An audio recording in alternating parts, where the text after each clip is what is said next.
நாம பார்க்க போறது பெட்டிக்குள் சூரியன். சூரியன் பல கோடி மைல் தூரத்துல இருக்கு, நம்முடைய கண்களால பார்க்கவே முடியாது. சூரியன் உதயமாகிற அந்த நேரத்திலேயோ அஸ்தமனமாகிற நேரத்திலேயோ தான் நம்ம ஓரளவுக்கு நம்ம பார்க்க முடியும். உச்சி வெயில் மேலே வரும்பொழுது நம்மளால சூரியனை பார்க்கவே முடியாது. அதில் மிகப்பெரிய வெப்ப சக்திகள் அதிகமாக இருக்கிறதுனால செயற்கைக்கோள்களும் நம்ம அதுக்கு அனுப்புறது ரொம்ப சாத்தியமில்லை அப்படின்லாம் ஒரு காலத்தில் இருந்தது. ஆனால் இனிமே ஒவ்வொரு வீட்டுக்கும் ஒரு சூரியன் இருக்க போகுது. அதுவும் ஒரு பெட்டிக்குள்ளேயே ஒரு சூரியன் இருக்க போகுது. நீங்கள் நினச்சிங்கன்னா ஒரு சூரியனை உற்பத்தி பண்ணிக்கலாம்.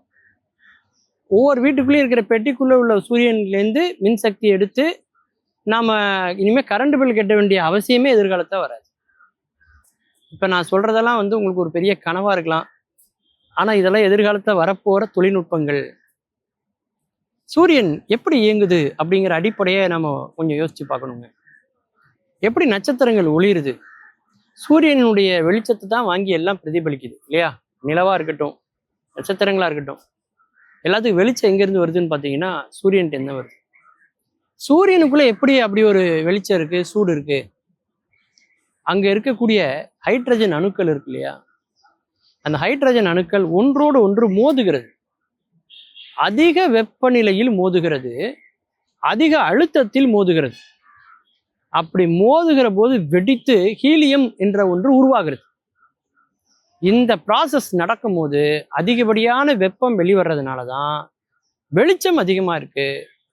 இது தொடர்ந்து நடந்துக்கிட்டே இருக்கனால தான் சூரியன்டேருந்து வெப்பமும் சரி ஒளியும் சரி எல்லாருக்குமே கிடைச்சிக்கிட்டே இருக்கு. இது ரொம்ப ஹை லெவலில் நடக்கக்கூடிய ஒரு விஷயம். இதையே கொஞ்சம் லோ லெவலில் கொஞ்சம் சிந்திச்சு பாருங்களேன்.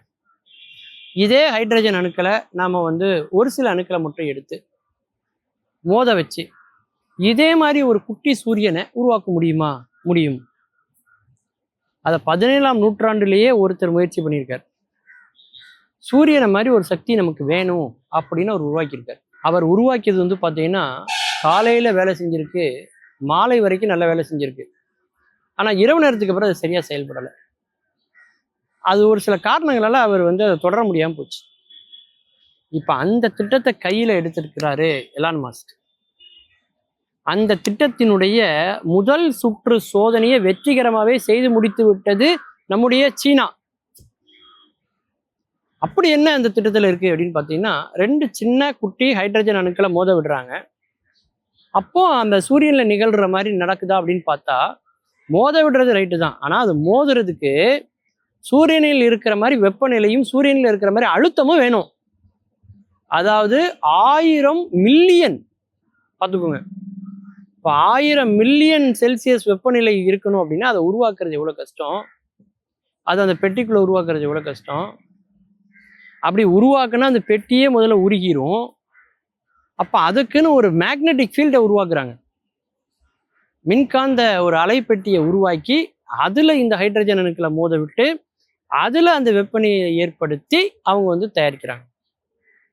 ஒரு குவளை தண்ணீர், ஒரு டம்ளரில் உள்ள ஒரு 1/4 டம்ளர் தண்ணியை வச்சு அதுலேருந்து ஹைட்ரஜன் அணுக்களை எடுத்து இந்த மாதிரி ஒரு மின்காந்த பெட்டிக்குள்ளே மோத விட்டு அதில் கிடைக்கிற மின்சாரத்தை வச்சு சென்னை மாதிரிப்பட்ட பெருநகரத்துக்கு ஒரு ஆண்டு முழுக்க மின்சாரத்தை சப்ளை பண்ண முடியும் அப்படின்னா அது எப்பேற்பட்ட பேரதிசயம்னு நீ யோசிச்சு பாருங்க. உலகம் எப்பேற்பட்ட ஒரு ஒரு நோக்கத்தோட எவ்வளோ பெரிய ஒரு அசுர பாய்ச்சல்ல உலகம் முன்னேறிக்கிட்டு இருக்கு அப்படிங்கிறதுக்கு இது ஒரு மிகச்சிறந்த உதாரணம். அப்படி ஒவ்வொருத்தரும் பெட்டிக்குள்ள ஒவ்வொரு சூரியனை வீட்டுக்குள்ள வச்சிருக்கிறது மூலமா பாதிப்பு வருமா? அந்த பெட்டிக்குள்ள இருக்க ஹைட்ரஜன் அணுக்கள் மோதினாலும் சரி மோதலைனாலும் சரி, அப்படி இல்லைனாலும் அது வெடிச்சு வெளியிலலாம் எதுவும் பிரச்சனை வராது.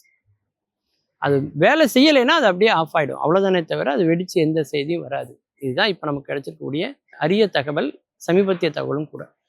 மீண்டும் பல புதிய தகவல்களோடு அதில் அறியப்படாத பக்கங்களோடு உங்களை சந்திக்கிறேன். நன்றி, வணக்கம்.